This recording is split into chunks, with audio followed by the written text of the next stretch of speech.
What's up, Internet? This is Rambling Josh, and you're watching another episode of Let's Play Breath of Fire 2. Today we are here back in Hometown to see if we can find out a way to continue searching for the female thief. Through whatever random means the game decides we should take, because why not come back to Hometown, right? I mean, there's no reason to prompt us to do this. There's no one who told us even close to this is what we're supposed to do, but it doesn't really matter. Looks like this winged lady is being accosted by some rogues.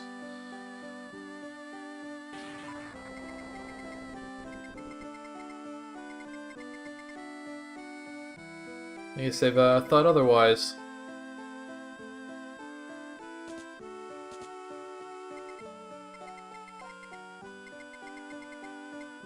No. Well, we're gonna do that. You're just not gonna learn any magic. Cat can actually learn some spells. I don't think there's any reason to talk to any of these guys. But the funny thing about Cat is she actually learns some very good spells as well, like really high level magic. But she only has 7 AP, and that barely ever goes up like at all. So she learns some really good spells, she just can't actually use them. There's exceptions to that rule, but we'll get into that when the time comes.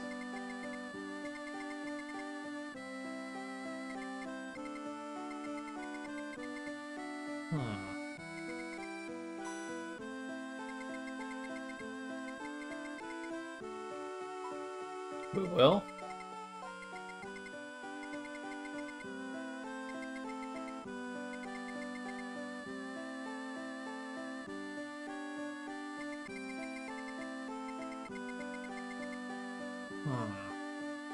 Where'd he come from?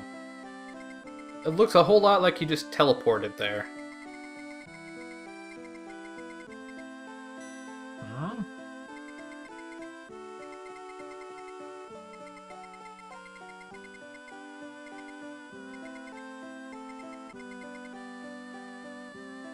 Wait, how do we take... You're taking her to her little sister who you supposedly haven't done anything to yet? If you're taking Nina to her sister, then clearly you've kidnapped her sister.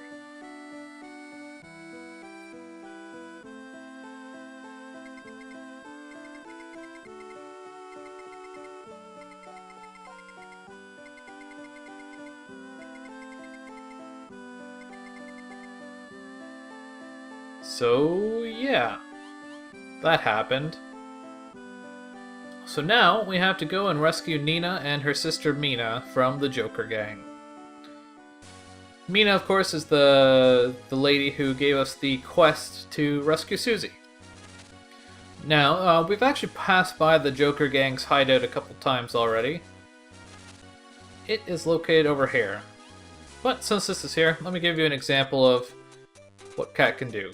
She can break rocks, she can do that anywhere. And she can bash enemies, or not enemies, well, yeah, enemies, but she can hunt with her stick too, but it's not the most effective thing ever, as you can quite clearly see.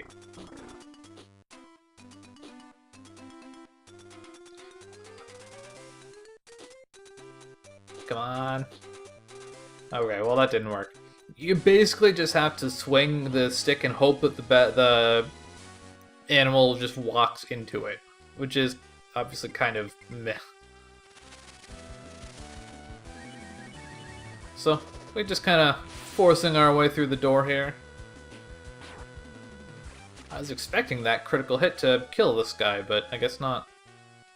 I would also have expected that to level... Oh, she already leveled up to level 9. Okay.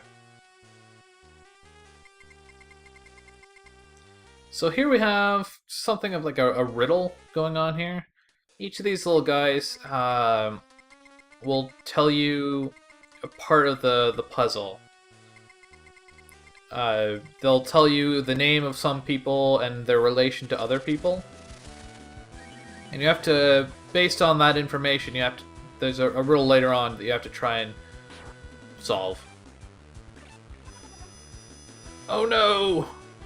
The debuff! These guys are actually kind of tricky. They have a lot of defense. There is a way around it, but we don't really have access to it right yet. So we just have to kind of put up with the low damage. Although critical hits do help.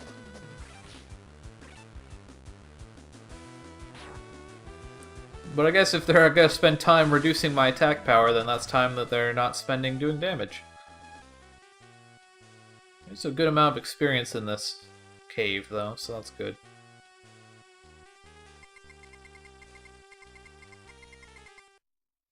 So we can't get to that chest quite yet.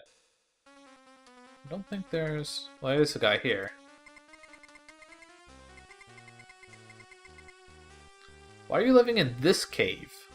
I mean, I guess it'd be pretty well protected if this is the Joker's hideout, but still. Just a dude down there. Now, come up here and talk to this guy.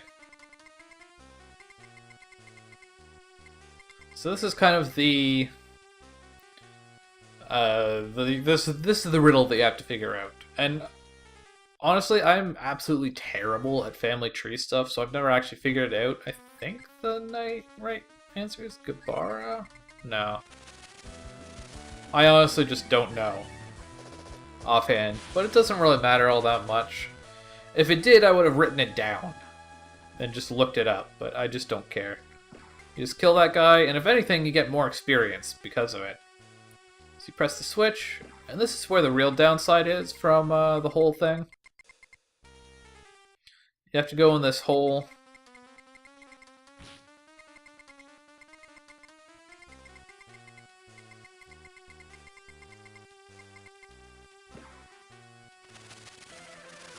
And so you have to fight these guys. First order of business, though, I want to use an antidote on Ryu. Heal up that poison.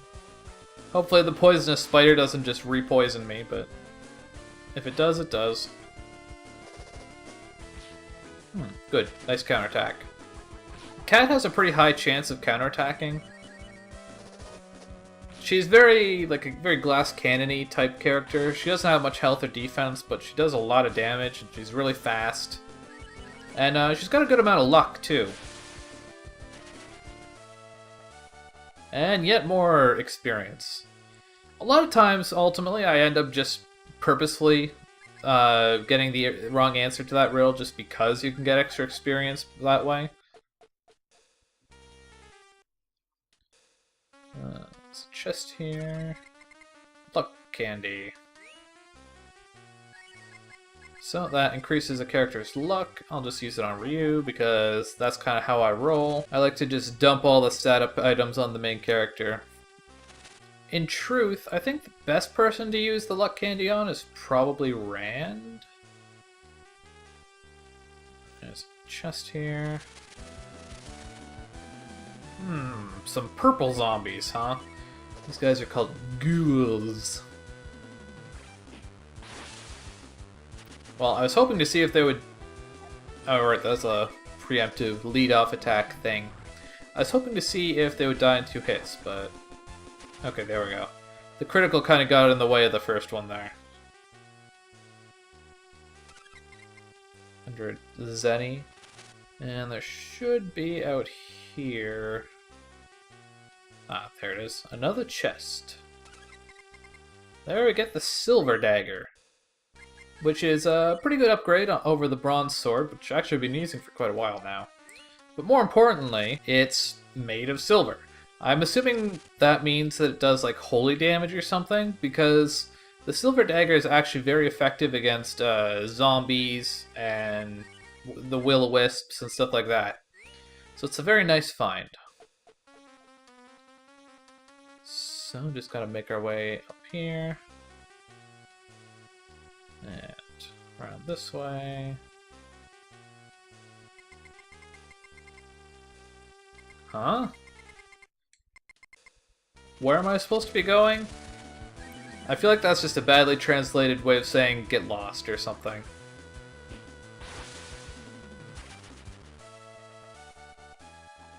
Man, we're getting like endless crits since we got the silver dagger.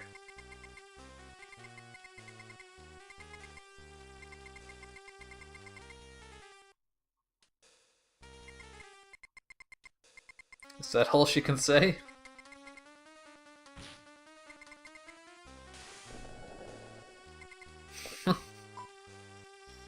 I don't know why, that's just really funny to me.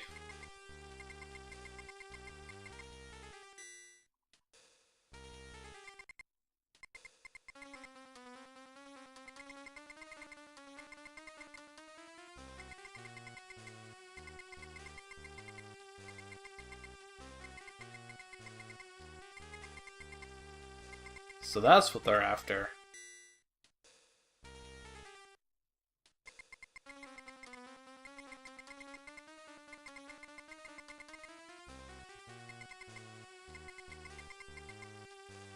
Ha ha ha. Yeah, you just said that.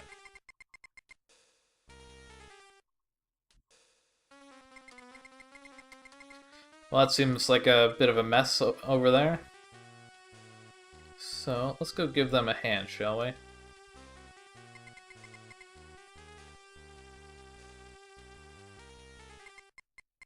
Unlike Bo, it actually kind of makes sense that Cat would be stealthy. I mean, she's a cat, right? So they're stealthy, right?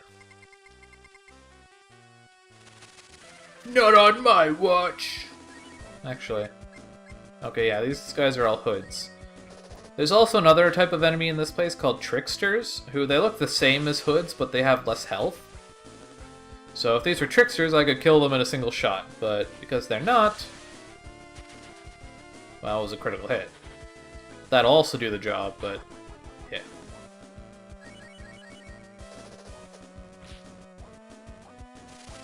Oh. They can call backup? I honestly don't remember that happening.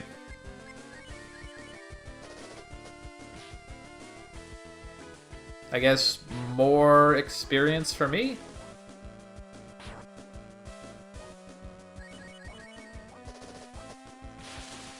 Aw, that didn't one-shot him? What use are you, cat? Stupid cat. Well, she's level 11 now. And she learned Fireball, despite only having like 8 AP.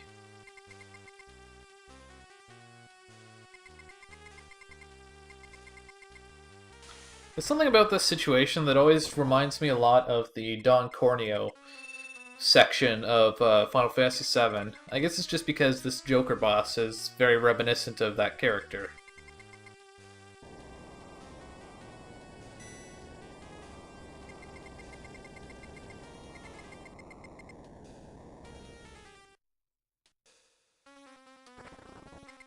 What, this guy is also a demon? What is this? I mean, he wasn't trying to do anything special like August was. Okay, well, anyways. I could use Dare with Cat. That will make the boss more likely to attack her. But Cat's defense and health are low enough that just doesn't make sense to do. Now, Nina is a spell user, obviously. She knows one of each element of spell, and I'm not entirely sure which is the most appropriate for this situation. So usually what I do against a boss is I just cycle through all of her spells until I find one that does the most damage. Because damage... I don't know. Damage and magic damage in this game is just really weird. It seems like there is either like it doesn't elemental weaknesses and strengths aren't calculated or something. It's just really hard to kind of predict what spell is going to be doing the most damage in any situation. I'm pretty sure that against this guy I want to use Cold. Ow. Okay, well, let's get some healing going, shall we? Cat's okay on health, but I want to use an antidote. And Nina, I will use an herb. Nina's special ability is actually kind of similar to Ryu's. It's called Will. And it's basically the same concept, except instead of healing HP, it heals MP. Or AP. I always call it the wrong thing. So that's actually quite handy, because obviously she's a spellcaster, so it's good to be able to cast more spells. She's also quite flimsy, so I'm not gonna risk having her die. I'm gonna heal her up right away. Yes, attack Ryu. He's like the only one in this party who can actually take it. Thunder Arrow is an all attack, so it's not likely to do the most damage of her current spells, but oh, well, he could just die. I thought he had more HP than that. Not that I'm complaining.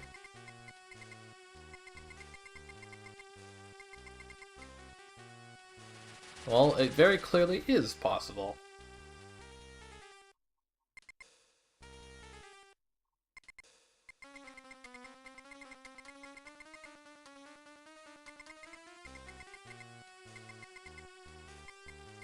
I mean, I guess you did some things.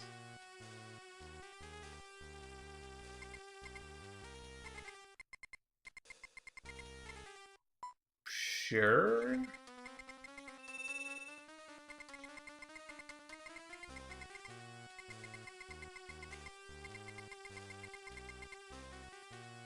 She's very determined to learn magic.